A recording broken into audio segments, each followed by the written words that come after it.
आइए जानते हैं उत्तर प्रदेश की ताजा खास खबरों के बारे में। यूपी पुलिस एसआई भर्ती परीक्षा के एक प्रश्न को लेकर सोशल मीडिया पर विवाद खड़ा हो गया है।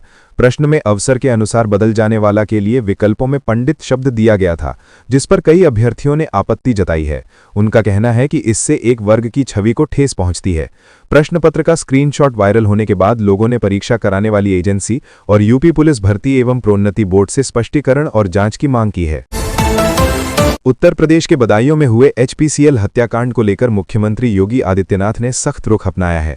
उन्होंने मामले की गहन जांच के लिए एसआईटी विशेष जांच दल गठित करने के निर्देश दिए हैं।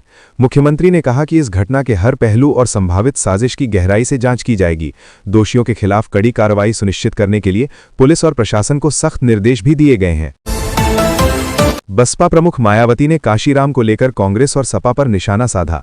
उन्होंने कहा कि जब बसपा संस्थापक काशीराम का निधन हुआ था तब केंद्र में कांग्रेस की सरकार थी, लेकिन राष्ट्रीय शोक घोषित नहीं किया गया।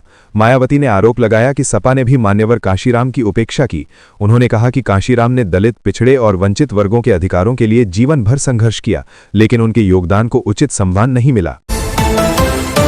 सीतापुर में तेज रफ्तार पिकअप की टक्कर से बड़ा हादसा हो गया। बाइक सवार चाचा भतीजे की मौके पर ही मौत हो गई, जबकि उनके साथ जा रहे मामा गंभीर रूप से घायल हो गए। हादसे के बाद आसपास के लोगों ने पुलिस को सूचना दी और घायल को अस्पताल पहुंचाया। पुलिस ने दोनों शवों को पोस्टमार्टम के लिए भेज दिया है। घटना के बाद परिवार में कोहराम मचा हुआ है, जबकि पुलिस मामले की जांच में जुटी है। यूपी एटीएस ने बड़ी कार्रवाई करते हुए 6 संदिग्धों को गिरफ्तार किया है, जो देश की सुरक्षा से जुड़ी संवेदनशील जानकारी विदेश भेज रहे थे। आरोप है कि ये लोग सुरक्षा बलों के ठिकानों की वीडियो और लोकेशन रिकॉर्ड कर विदेशी हैंडलर्स तक पहुंचाते थे। जांच में सामने आया कि गिरोह का हेड रोमिया भी गिरफ्तार कर लिया गया है। एटीएस के अनुसार सभी आरोपियों से पूछताछ जारी है और उनके नेटवर्क से जुड़े अन्य लोगों की तलाश की जा रही है। मामले में कई अहम खुलासे होने की संभावना है। 13 साल लंबी कानूनी लड़ाई के बाद देश में पहली बार इच्छा मृत्यु यानी पैसिव यूथनेशिया की प्रक्रिया शुरू की गई है। एम्स में भर्ती हरीश का लाइफ सपोर्ट अब डॉक्टरों की निगरानी में धीरे धीरे हटाया जाएगा। बताया गया है कि हरीश कई वर्षों से गंभीर अवस्था में लाइफ सपोर्ट पर थे। परिजनों की याचिका और कानूनी प्रक्रिया पूरी होने के बाद अदालत की अनुमति से ये फैसला लिया गया है। मेडिकल बोर्ड की निगरानी में पूरी प्रक्रिया चरणबद्ध तरीके से की जाएगी। इस मामले को भारत में इच्छा मृत्यु से जुड़े कानून और अधिकारों के संदर्भ में ऐतिहासिक माना जा रहा है। पति से झगड़े के बाद एक महिला ने हैवानियत भरा कदम उठाते हुए अपनी 6 महीने की मासूम बच्ची को नहर में फेंक दिया। पानी में गिरने के बाद बच्ची ने तड़प कर दम तोड़ दिया।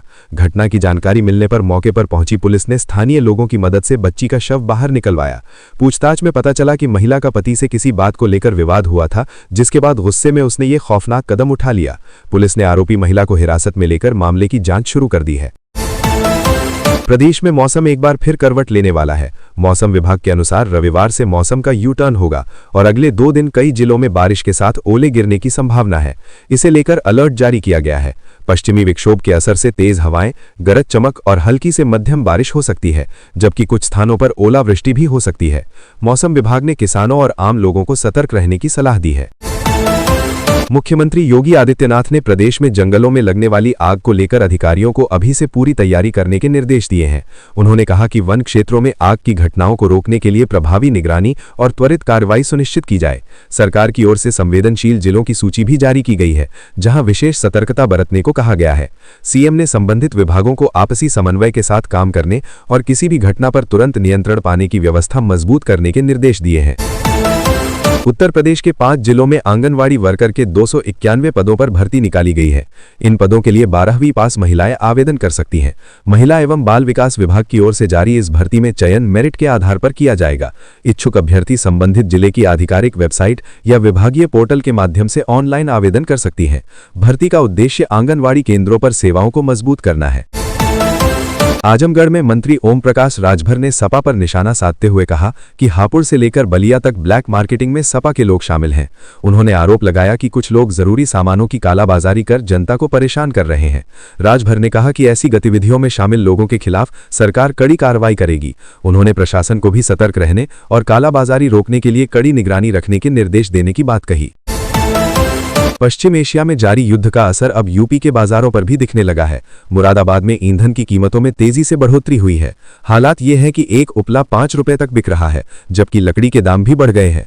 व्यापारियों का कहना है कि आपूर्ति प्रभावित होने और परिवहन लागत बढ़ने से कीमतों में उछाल आया है। बढ़ती कीमतों से आम लोगों की जेब पर अतिरिक्त बोझ पड़ रहा है।